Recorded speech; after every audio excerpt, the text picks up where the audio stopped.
Has offered an olive branch to the Tuareg rebels in a bid for national reconciliation. The president is now calling for talks with the rebels days after a French offensive drove al-Qaeda-linked fighters, who were at one point allies of the Tuaregs, from major towns in the country's northern region. The Tuareg rebels controlled northern Mali until the better armed and better financed Islamists moved in last spring.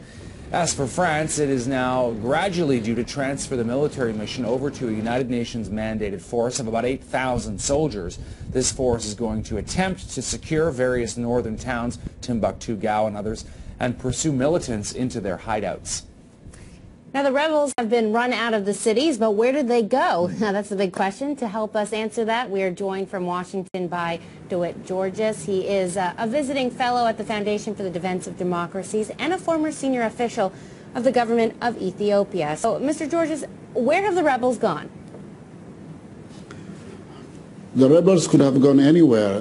We have to think that Mali is a hugely vast area.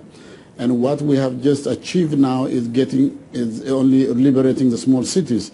Beyond the small cities, we have huge area within Mali and within the borders of Algeria, Niger, and Mauritania. So they could have gone anywhere, a hugely vast area where they could freely move around.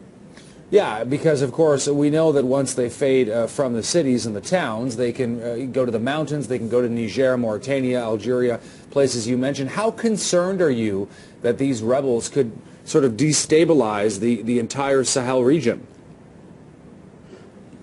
They will, of course, they will have the capacity to do that, because now the difficult task, the easier task is to liberate these towns. The most difficult now is to maintain holding on to these towns and then to going after the rebels. The rebels are operating in these free areas in southern Algeria, in eastern Mauritania, along the Nigerian border. They could go any place. They have a lot of armaments. They could create these small entities of Islamists, and they can destabilize these three countries, particularly Algeria and Niger. So what does Mali need to do to make sure that they don't come back?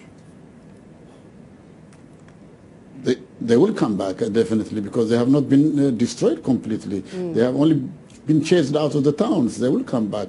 Most of the resources have not been destroyed. These elements, they just left the cities without really being destroyed in the real sense.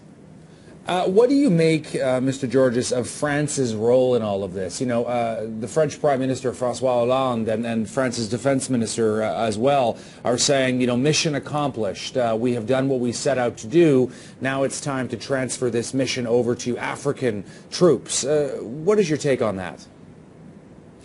I think it's very premature. It reminds me of Bush when he said mission accomplished. The war is just beginning. So I think it's a very premature statement. I believe it's very wise for the French to leave and make sure that the Malians and African troops take the lead role, play the lead role. That's extremely important. The French presence fits into the propaganda of the jihadists.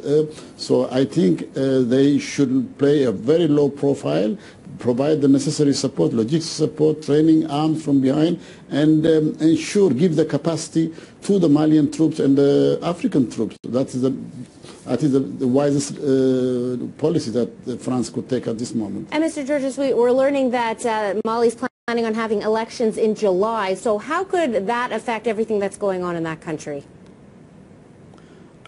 I think election is good. Basically, Mali, the facade was, as far as the West is concerned, they believed that Mali was a beacon of democracy in that part of the world, while it was not. It was a very corrupt system beneath it, and it was this corruption and the lack of democracy that brought about this kind of conflict in the first place in the Mali. So we have to make sure there's a democratic country, a democratic system, which can engage, particularly the Tuaregs. The Tuaregs are not Islamists, they are not jihadists. So who can engage the Tuaregs and bring them to the people's side, and then it will be easy to isolate the jihadists. So we need to have, they need to have a democratic elected government that can handle this crisis. You mentioned about African troops. We know that France came in to sort of bolster the Malian troops and help give them the punch they needed to push the Islamists back and out of some of these major population centers. Are African troops, Mr. Giorgis, though, up to this task at hand? Are they trained properly? Are they equipped properly? Do they have the proper intelligence to actually hunt down and root out these al-Qaeda militants who, as you're saying, could be in Mali, could be in Niger, could be in Algeria? But that's the Americans and the French should be asking themselves, because the Americans and the French have been there for a decade training the Malian troops. If Malian troops have not been trained for that long, for the last decade, and at least keeping their border secure, then the French and the Americans have not succeeded. So I believe that they have been trained. What they like is the logistics and the capacity and a government that can provide them proper leadership. So if we have all these conditions together, I'm quite sure the Malians can fight.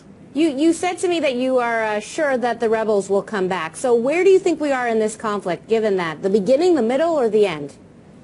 It's the beginning. It's just the beginning. Mr. Dawit, we want to thank you so much for your time. Dawit Giorgis with the Foundation for the Defense of Democracies in Washington.